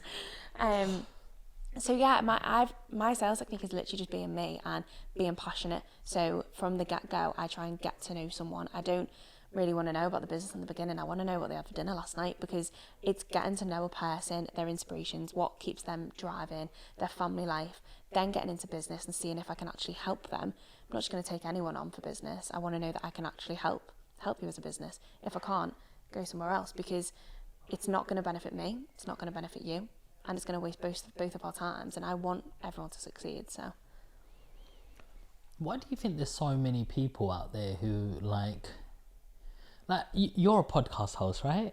Yeah, so let's talk a little bit about being a podcast host. Like, how many episodes have you done now, Abigail? We've just filmed our 10th yesterday. Oh, well done. That's a very memorable episode for me. It was a good episode as well. It was a really good episode. It's all about business acquisitions. So I launched that podcast in March this year. Amazing. And getting to that 10 is a very important mark, because I always believe in 10xing. Yeah. So you've reached your first 10. Now your next one is your 100. Yes. You know, you keep putting them zeros on. It's amazing, but there's a lot of influencers out there, and I get quite a lot of messages as well, like, Sean, can I get on your podcast? Yeah. And at the start, it was like, yeah, doors are open, let's fill this in, because I need one a week, you know. It was like, I don't want to fall behind. I don't want the algorithm to not spot me on YouTube. It has to be right, my thumbnails. And now my audience knows every Mondays there's Take a Seat. And now I've even like built like 4 or 5 episodes in the pipeline now, which is great, because it gives me a breathing space, and I can take 10 no's over 2 weeks to get that one yes. And I'm like, I've still got a pipeline, you know. We're not in trouble, you know. So... But what I have to be really careful and selective of now, and learning of other people as well, is the fact that some people are full of shit. Like, they want to come on your podcast and they want to talk about what they're doing and how they're doing, and they're throwing out ridiculous numbers that you can see. And I'm like, hang on. It doesn't even add up. I've been in business 20 years. This doesn't make sense. I've slugged this and I've made every little right move, and you've told me you've done what I've done in 3 years. Like just as tell me what you're doing. Simple, like, honestly, like, you really do, but you show these keys, or I don't know, it's just, I'm not going to say any names, but I've just seen a few things and I'm just like, wow, like, I have a duty of care as a podcast host to not get you on. You do not get a say, because then people are going to say, I was watching Sean Land and I saw that really nice guy, and I'd done a little mentorship program with him, and we didn't really get nowhere, and he was full of air, and apparently he'd done all of these things. And I'm not sure if Sean Land is getting the best people on, because there's another guy who says, Sean, I like you and I like your podcast and I like your story, but some of the people you've had on your podcast, I can see the disbelief in your face. They shouldn't have been there, mate. Yeah. Yeah, And then people take you less serious. And I felt that because I was like, hang on, I never took it in a negative way. I always take everything as a positive because I'm like, I always like to be criticized. Criticize me and let me make a decision if I should be criticized for that. Because obviously you've got a reaction from something that you've seen and it might be valid, and that's how we learn. You always got to be coachable, right? Definitely. You've always got to say, am I doing anything right, correctly, this, that, other. So when he said that, I had a look at my guest and I went, I've always seen a few of these podcasts and I've thought this.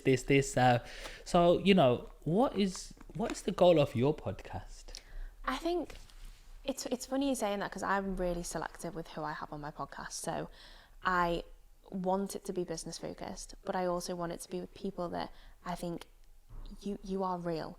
So for example, my first episode with Treadwell Cosmetics, I remember the first episode, I thought, I'm actually quite nervous about this. And I never like to say I'm nervous about something because it means I then tell myself you speak it into existence. Yeah, definitely. And she came from Wales, and I thought, she's travelling so far to come on my podcast. She came on and she was absolutely amazing. Like, she was the most down to earth, loving person. And I just thought, you are phenomenal. We laughed the whole way. I meowed twice during my podcast. Don't ask. She meowed back at me. I thought, you know what? These are the people you want on your podcast. Like, don't accept anyone. I get emails all the time. I want to come on your podcast. I'm an influencer. I'm this, I'm that. And I just think, but you're not the right fit. Like, you've got to, the same way you work with an ideal client, treat your podcast guests as an ideal client, because not everyone's going to be your ideal client. So with my podcast, I literally want to use it to provide value, network with the most amazing people, build connections, and just to put as much value out there as I can. Like, I want people to be like, oh, do you know what? I've learned this today, or I've networked with someone where, because if I wouldn't have done that podcast with Zoe Treadwell, I wouldn't have met Shaz. I wouldn't have gone to this Birmingham event. I wouldn't have had Dee Ludlow on my podcast yesterday. It's all because of the power of networking, and that's what I love about it. Some of these guys who you spoke about, they're really, really good people. Yeah, honestly, amazing people. Really nice. I'll woof to that. Woof, woof. Woof back. I'm a cat person. I'm not sure about cats. What? I don't know. Sometimes they're a little bit, like... This is going so well. They're a bit selfish sometimes, Yeah, they just come and then they go out, do whatever they do, and then they just come back. Like with the dog, they'd always just be loyal, sitting there. I was going to say, it's like men, isn't it? Just come and they come back. There we go. No, cats can be loyal. My cat comes home. Harlow Bear is like, he doesn't leave. Did you watch this? There was a program in Channel 4 and they put this little camera on the little cat, and then this cat does my dream. And they put like this GPR signal, and it's like, look, where he's been. Yeah, and it's like this, look, that they still know their territory, and then the strangest things happen on this little camera. Like, honestly, like, I would love to do that. I'd love to see what they get up to on a day-to-day basis. Like, you can buy one of them have a look online, eBay. I also bought one of them backpacks, them clear backpacks where the cat can sit in the back. Oh my god, I should have brought it today, shouldn't I? Yeah, maybe you should have bought the cat as well. Should have. First cat on the podcast. Something. We'll do this next year, and I'll bring my cat. I will. I'll bring him in on a lead, and then I'll stick him on the couch. Oh, bless. Cool, look at that. You're telling me about your podcast and, all the mindset stuff, and we're talking about having cats on mine. But you know what? My podcast studio that I film, he's just got a cat, and he wants to have it as a podcast studio cat. So really, that'll be a first. You're slacking not having a cat. Sorry, mate. I'll get a dog in here, I like dogs. We can talk about that. I know this is an argument now, isn't it? It's going well, guys. It's going well. Nice. So, what is the sort of, there's a lot of things driving you. It looks like you're leveling up and your teams are getting bigger and you've got multiple sort of things going on in terms of gym wear and then social media. And then you've realized, like, for example, like in property, that, I can have a property company, but it's a slow burner, or things can happen that I need another thing that cash flows a little bit more. Yeah. When that cash flows, I can feed other businesses from it and stuff. And it looks like you're doing that in your own way. What is the actual goal? The goal, do you know what? Everyone sits here and says the goal is financial freedom, which it is. What is financial freedom?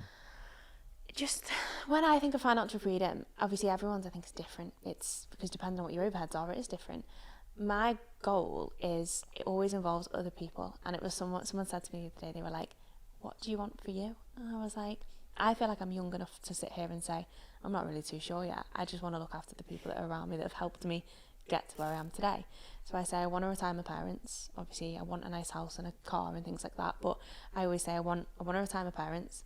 I want my team that have helped me to get to where I am today to absolutely kill it. Like I've already said to Phoebe, I want to increase our wage, buy her a new car. Like we've got goals set for other people, because if people are trusting me on my journey and they're starting with me. So for example, I had Abby that worked with me that could have gone to uni. She came on with me as an apprentice.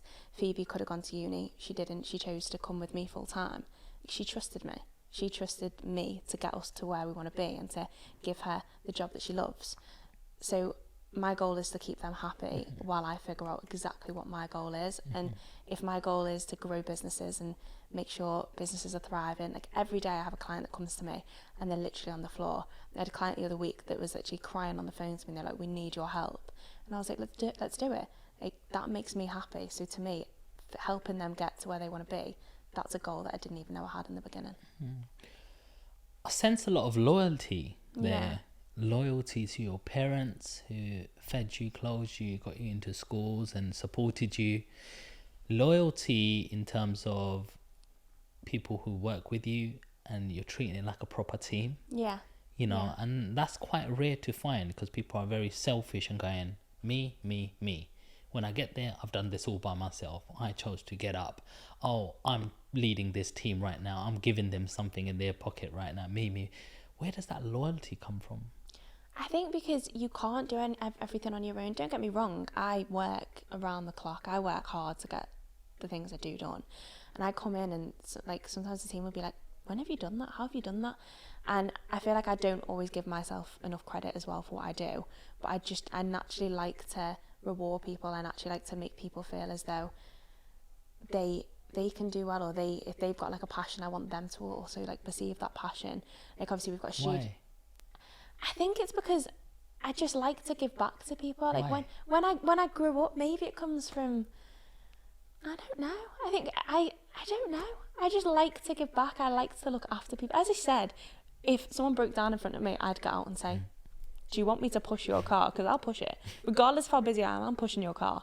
I think it's just part of my personality. It's a rare quality.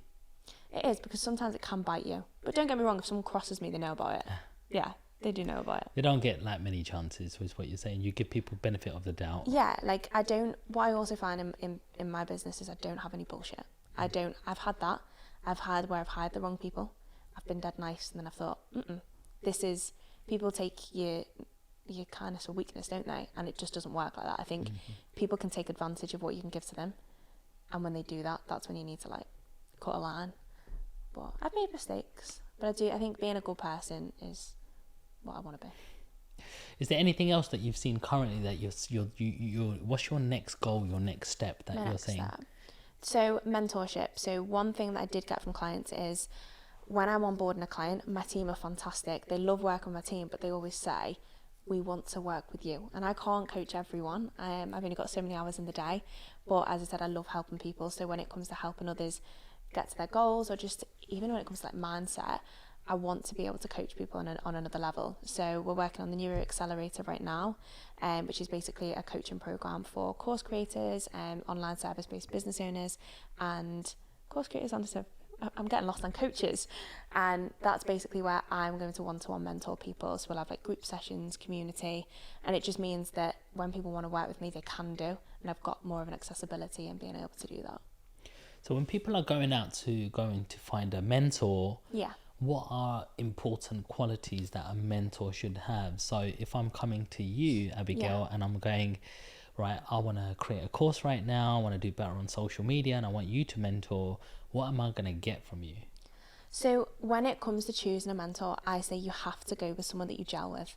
So it might be that you know someone that is so experienced, that absolutely smashing it, but if you don't gel with them, you're not going to want to do the work, and you're always going to look for the negatives. So when someone comes to me, we sit down and we'll go through. So I always have like a questionnaire, and I see if I can actually help that person. If I sit there and think, do you know what, they're not really willing, or okay, they want to pay for this, but at the end of it, I don't think they're actually going to put the work in, then to me, that's not necessarily the right fit. So you can always tell how successful someone's going to become by their work ethic and how quickly they implement something. So when someone comes to me, it's the same. So when I'm working with them, obviously you can get the consultancy sessions where you pay for that hour. You can get consultancy sessions where you do a one-to-one, but like a group session. But I don't think they're personalised enough. So when you come to me, I make sure everything is bespoke. I make sure it's personalised. I make sure it's tailored to you. So when you walk away, you know exactly what you're doing. So if we've got a group session, the people in that group, you're all in the same niche. You can all ask me questions and you're all actually going to bounce ideas off each other. You're going to ask each other more things that I don't even know about the niche. And you're going to walk away with more value from just me, but also from the people within that group as well. What do you say when people say,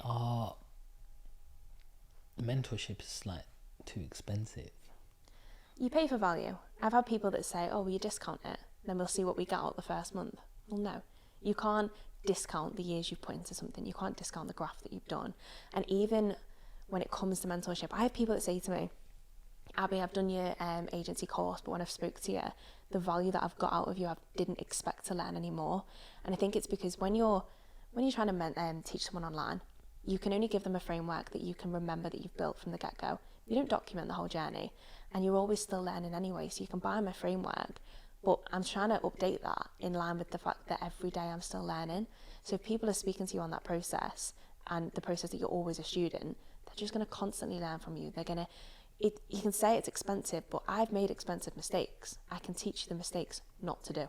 I can teach you what not to spend your money on. So choose your expense. You either waste your time, spend your money on things that you don't need to, or spend it on mentorship and don't cut corners. Exactly. People happily spend £1,500 on a bag when it's to increase their own value.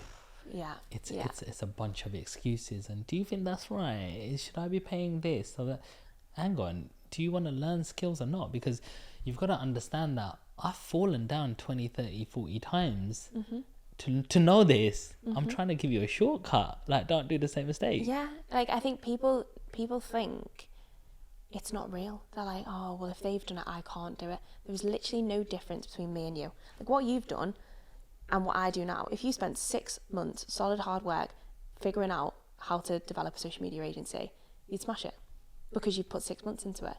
People just don't want to put the time into something because they're scared. They think, okay, I'll go and buy a bag because that'll bring me more happiness. What, for a few days? Yeah. And then it's gone and then you want another bag. Whereas when you're growing a business, every single day is different. Every person you meet is different. Don't get me wrong, you have challenges, but that challenge helps you build your story. So it's a journey. 100, and everyone's story is different, and I think that's beautiful as well. It's gorgeous. I love it. Whenever I talk about like my journey, Abigail, like for example, and the way you've spoken about yours, I think it's beautiful because that's our book. Yeah, it is. that was our journey. We did that, and to other people, like, we're inspired by what you've done and what you did at 14, and they're probably looking and going, wow, like, this is amazing, but that's you. That's your story. That happened. It did. And do you know what I'm saying? Anyone can do it. And like before you said about being built different, I can sit and say I'm built different. Everyone is built different. No one's the same.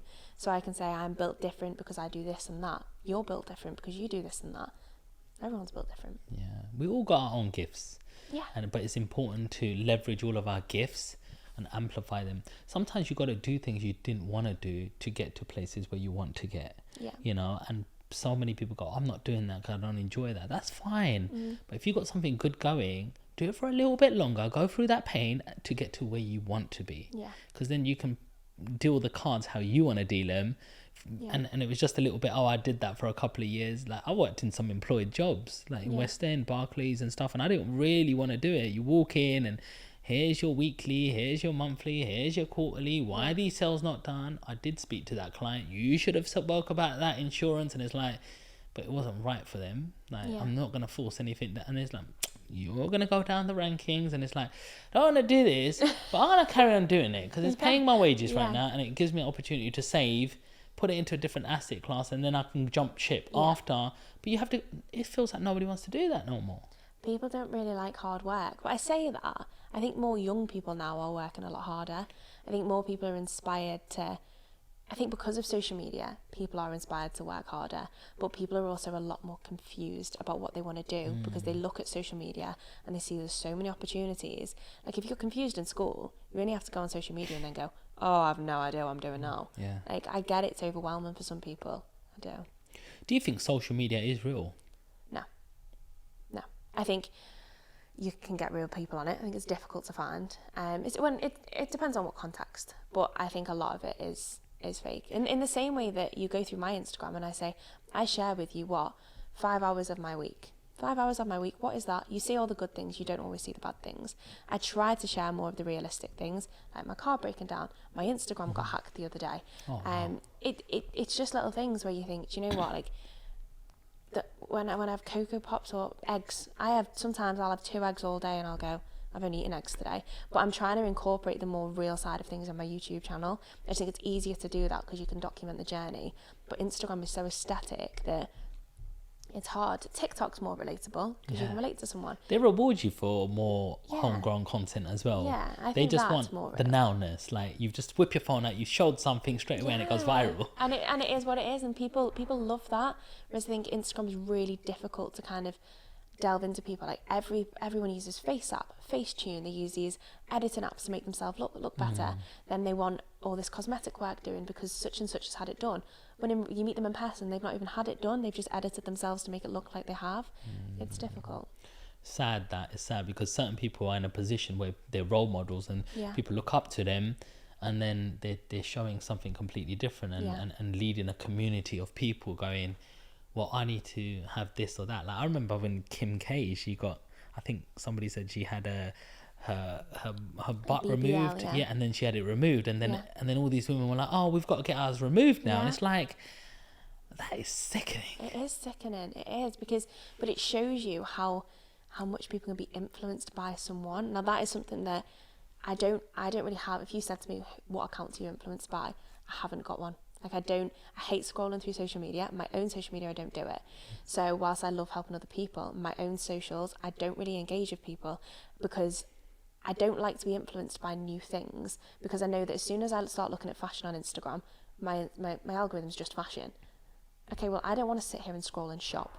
I only want to engage with the people that I like. So for example, the people that I follow specific hashtags that will pull up other accounts that I'll be inspired with. So whether it might be Instagram growth tips, networking, social media marketing, property, my Instagram will show me what I want to see, but my explore page will get me lost in this rabbit hole that I don't need to be in.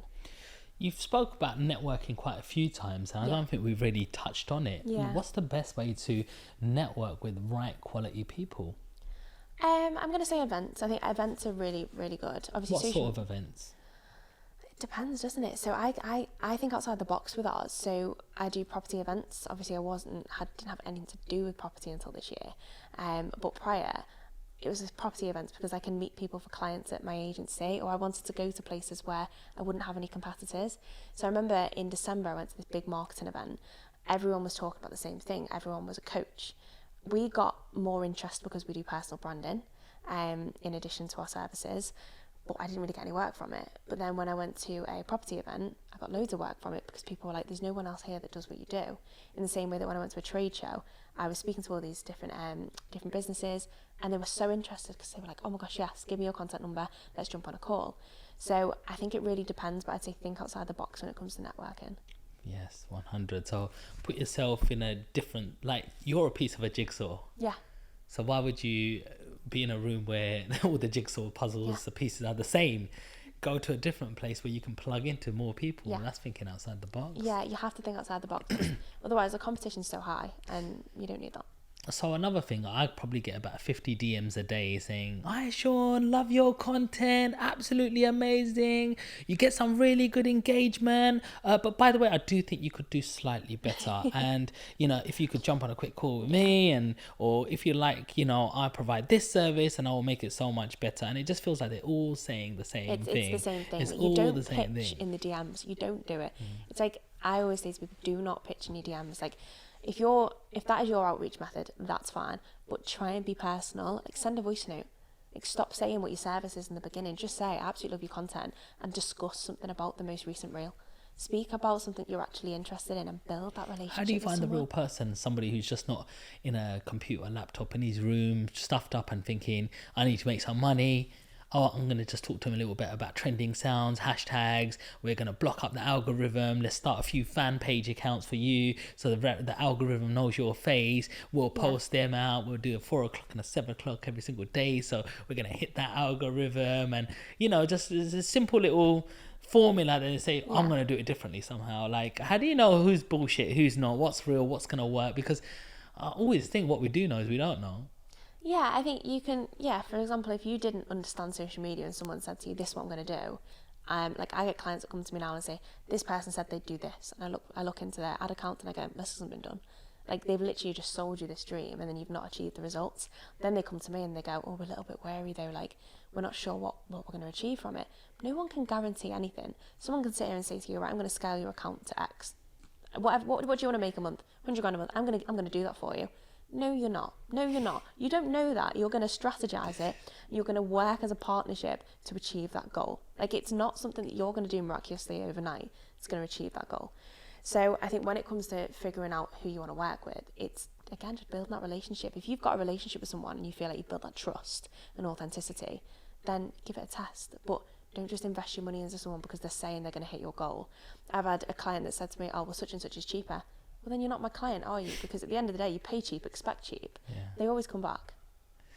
What is your number one top tip when it comes to social media? If you was somebody's watching this right now and saying, all right, I ain't got a lot of money, I'm probably just starting out right now, but maybe if I get to a couple of thousand followers, I might reach out to you, Abby. But let me see if you can give me a top tip right now that I can just stay consistent and follow what you say, you know, and it might help me get to a level that I might even respect to say, do you know what?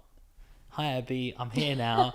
And it's like, yeah, where did you come from? Well, I saw you on a podcast and you gave that top tip and I followed that and it actually works. And now I'm ready for the full shebang. Hit me. Yeah. Like, let's 100x this, baby. Like, let's do it, yo. This is one of them. It's like when someone says, what's your like fast route to success? Like, what is that top tip you've got to succeed? And you go, there isn't one. But hard work, okay? Graft.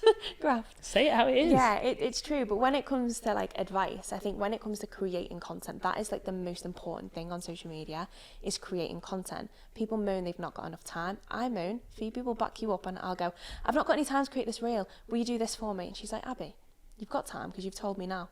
The time you've asked me to do it, you could have done it. I'd say create content, find out what content converts with your followers, resonate with your audience, and then don't keep reinventing the wheel. So, in fact, I'll do a few tips. So, repurpose your content. Don't keep creating fresh content. Repurpose it. Say you've got a reel that you posted last month. Post it this month because each month you're speaking to a new follower. So don't feel like you need to constantly keep rewriting captions. You can reuse things. If something's converted well, reuse it down the line. But when it comes to actually taking inspiration for content that you want to create, people say, how do you create a month's worth of content? Like, where do you come up with that inspo? Don't reinvent the wheel. Find, say, 5 people that you aspire to be like within your niche. Say they're doing well, or say you kind of like their inspiration that they've been doing, or something's performed well. Go over to their Instagram accounts, hover over the top performing posts, take, say, 5 from each until you've got 30 days worth of content. Stick them into a spreadsheet and basically reinterpret that into your own perspective. So take their content that's performed well, add your own shebang to it, make it a little bit different with your twist, and make it better. Work from that, and you've already got content that's gone viral. You're just adding your own twist to it. I love that, man. That's so much value right there. You don't have to sit there and think, how do I work from the ground up? Yes, you can do. It's going to take you longer. But let's be honest, social media is time consuming, and not everyone's got all the time in the world to do that. I like that. I always like, although I was speaking about real estate as well. Sorry, I'm getting a bit personal into this because I'm like, you're talking to me now as well. But it's like, I do real estate. I also think, you know, there's a certain element of mindset to that. Yeah. There's a certain element of motivation. So like, you know, I can still have a motivational Monday because we're entrepreneurs. We're going to go out and hit the world now, you know. You've got to start on a high, you know, integrate that. Then you might show a top tip like change your locks, you know, that's part of property, and then it'll be like, oh, interest rates have done this, so you know, in Bank of England, you know, it's a little bit of finance, so you can still talk about the same thing but different elements of it. Definitely. So for example, something that works really well is, ChatGPT. Yes. So whenever you're just like stuck for inspiration, so obviously you could get like walk around Wednesdays for like property. Oh, so you do like nice. Monday, Tuesday, Wednesday, Thursday, Friday. You stick that into ChatGPT and say, give me some days that are specific to this. And it'll give you inspiration for different days. Like walk around Wednesday, I've just thought of then, but like it will give you different ones that you can use. And then you just need to like style in Sunday, it might be that you stage in something, like, or stage in Sunday. It'll give you these different, I know stage on Sundays, it'll give you those different inspirations that you can then work from. Like you don't always need to use your brain, because your brain won't always work. You're human. I love it, man. You've absolutely been brilliant. Honestly, so much value, gem after gem. You've told us about your childhood, supportive family relationships. You talked a little bit about university and why you didn't want to pursue an office job and being stuck where there's no windows around you. You know what I mean? You talked to us a little bit how you come up with your gym brand, and have you reinvented yourself when stuff got stuck at customs and you thought, look, how am I going to be paying this lease and rent? And how you started your social media. You're a proper grafter. When you get put in the corner, you know how to fight your way out. You're not going to let anything consume you. That's bulletproof mindset. I absolutely love it. If someone's watching this podcast right now and you could say something to them, what is your message that you are giving? I think my message is, when you've got an idea, believe in yourself. Like, if you've got an idea and you go and speak to someone and say, do you know what, I think I want to do this, someone's always going to say why you shouldn't do it. They're going to give you 10 reasons why you shouldn't do it. Go for it, because people always perceive things to be more difficult than they are before they've even gone for it, especially when they've never done it themselves. So believe in yourself, because you're the only person you can rely on to get to you where you want to be. Obviously you can build teams out, but you can only build a team when you've believed in yourself to get to that point in the beginning. So don't let age be a barrier, don't let gender be a barrier, regardless of whether you're young or old. Just go for it and be yourself. Be yourself and never try and be anyone else. But if you do feel like you need to reinvent yourself, do it gradually so that you believe that person as well. Because you might be in a certain position right now where you think, I'm not that person, but I want to be a different person. I want to better myself. You can do. You just need to take that time and invest it into you to build your dream life and build the dream person with the correct values that you want to live. You can do that any day of the week. And are there any few little things that you can do to have more self-belief? More self-belief? Yes. I think you can speak to yourself nicer. I think you can look in the mirror. I say to the team, I say to myself, I wake up every morning and I say I'm the best. I look in the mirror and I say I am the best. Even if I'm not feeling it, like, because I'm not comparing myself to anyone else, and you shouldn't compare yourself either. You are your own person. Don't limit yourself. Look in the mirror and say, I'm going to make this happen. Because if you feel like no one else is supporting you on your journey, that's fine. Because you can support you. You can get to where you want to be. And while you're networking with like-minded individuals, people will start to support you. Like the people that support me now out of my network, I didn't know them a few months ago. Like I've met them, and look at Shaz. Oh my gosh, Shaz. He support every single day. He is on me, and I just think I'm so grateful for that. Like so grateful. He's a nice guy as well. Nice. I absolutely love all of that. I love that. I like that self-belief, and look at yourself in the mirror and tell yourself you're the best, because you are, and speak it into existence. I love it. Finally, do you have any questions for me? Yeah, what is your goal? I want to So know. yeah, there's a lot of personal goals I've already reached. Yeah. And it's not about money like you said. It's more about sort of success, and it's like, what mark can you leave on the world?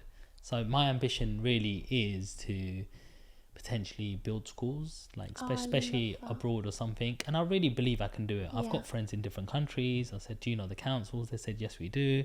You'd need probably 80 to 100 grand.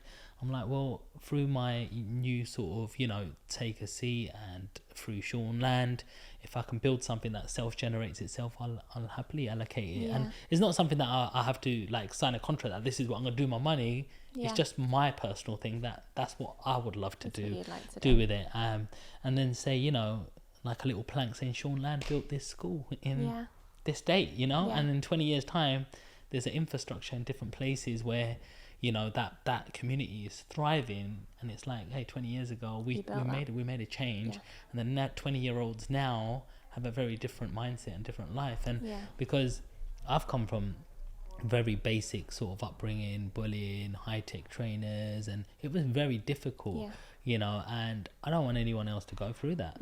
Why should you be any less than anybody else? And when I look at that little boy, I just think, I feel not emotional, but I just look at it and go, right, that's really sad, because if that was my son and he went through that, it'd really break my heart. So it's just like, well, I couldn't change it for me now, it's done, but it's built me to who I am. But I can make sure, like, anyone who I touch is in my community, I can make sure it might not happen to them. You can use it to potential, like you can help other people, and I love that. It's gorgeous. Exactly. And that's it doesn't just come from me, it probably comes from my granddad, and it comes from my dad. We live a life, I'm from a Sikh background, and it's like Sikh actually means to learn. Sikh means learn, just learn as you go along, and it's just good energy, just good. And a lot of people say, I can pray here, or I've got a beard here, or I've got this here. I don't have any of that. I don't even pray like too often. You sometimes pray when you need God, but as a lifestyle, I live a life of good.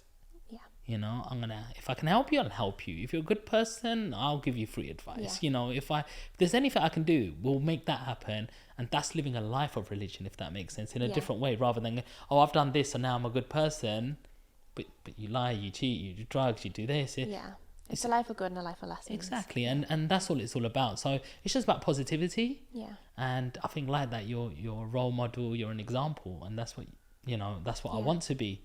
We achieved a lot of other stuff, and if I just stopped to where I was, I think I'd be a very depressed person. And I get that 100%, because you've done what you've done, and and I don't actually know how old you are now, I won't ask, but you've done what you've done, and look where you are today. 37 guys, no, I'm joking.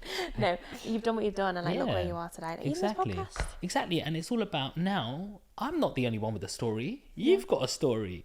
I can't talk to everybody else, but that's okay. You might be able to talk to them people. And if they come into my podcast and they go, Abigail was like amazing, I've had Nina come on, and Nina's called me after and go, I've had 3 people reach out to me after your podcast. I've saved one of their lives. She does like honor killings and stuff, and she goes, one of them was actually gonna, and I've saved her life. Thanks, Sean. And it's just like, is that the power of what a conversation can do? You know what I mean? Like, because women are sometimes in trouble, and she's shown how she's got out of trouble, and she's there setting up charities. And there's other people who said, look, I've got a brilliant mortgage out of your thingy. Somebody spoke to me. And there's other people said, all these Airbnbs I've set up to, people have reached out to me because of that, because I've appeared on your... And it's like, great, you're eating from that. It is you got your isn't it? Voice out from there. I don't feel jealous or envious. I'm happy that I was able to be a connector. You've connected that. No, you've connected that. And I think that's a win that you probably didn't even think of when you set this podcast up. There you go. I just I want to just tell my story, and then it was like, hang on, how many times can I tell my story? Do you know what I mean? So it's like, so what is a podcast? It's a conversation. And it's like, that thing that you see that's hit 2 million, it's just come from a podcast that they've taken that 1 minute out. It's like, all right, so let's put our lottery tickets in, you know? Yeah, and you go for it. And now look, we wouldn't be here today if it wasn't there for, we go. I'm going to say my podcast potentially. There we go. I think I saw Shaz on your podcast, and me and Shaz are friends and stuff. And I was like, I liked a few of the things that you were saying. I liked the way you presented yourself. And I was like, I need more good women on my podcast, because I'm not a gender person who's got to be men, but I'm like, just generally not enough women coming on the podcast. So I hope you're listening, women. If you've got a message, you DM me. Do you know what? The same for me. Like, I've been looking at my podcast, and Phoebe was like, we need some women on here. And I was like, I know, like, but come on, like, I've asked so many, I've got a few in the pipeline, which are fantastic. But I know women are busy. Like, all women are like, I'm busy. I'll get it in at some point. And I'm like, come on, girls. Like, you let me down. Like, we need the support system. Yes. I've got someone good in Liverpool. I might tell you to DM. It's a guy though, but he's quite influential, and he responded to my DM. So I'll tell you after. Maybe you can DM him, because it might be a little bit off topic for you, but I think he's a brilliant person. Yeah, no, definitely. I'm always up for. And he's just like, all right, sure, mate. London's a little bit far from me, mate. Like, come down, maybe we'll do an Instagram live together or something, you know? I was like, oh, shit. He actually just like replied to me, like, what? You know? Do you know what's funny though? You messaged me to come on this last week. Yeah, and you were just like, I'd love to. I was in Florida. I was like, come back from Florida. Yeah, I'll be there next week. Got back. I was like, right, trains. I booked in a client content shoot tonight as well. So I was like, how can we make it work? I'm back here next Friday as well for another one. Wicked, man. I love that. Like, your energy was brilliant. Like, I was so glad I messaged you, because when I messaged you, the message I got back, it was like, it's made me smile. I'm like, she's like really nice. It wasn't like, let me check my diary and in the next 4 weeks we shall endeavour to come back to you, etc. ChatGPT, please write me a response. Let's embark on this journey together. You know what I mean? But you're real, so she's real, guys. Honestly, she's nice. But if you just look straight into your camera and let everybody know how they can follow you, etc. Yeah, of course. So you can follow me on Instagram. My Instagram is Abigail Sang Clark. It's TSANG. I've also got Aventus on Instagram as well, which is Aventus Agency. And then we've got our TikTok, Abigail Sang Clark again, and our YouTube channel. You can subscribe to my YouTube channel, which again is Abigail Sang Clark. There we go, guys. I really hope you enjoyed that episode. I know I did. What an inspiring woman. Make sure you go and follow Abigail's journey. And we're going to see you on the next one. But before that, don't forget to smash the like button. Leave Abigail a comment. She does reply. So even if she doesn't, I'll message it. And make sure you share this with somebody who wants to do better with their life as well. So I'll catch you on the next one. Peace.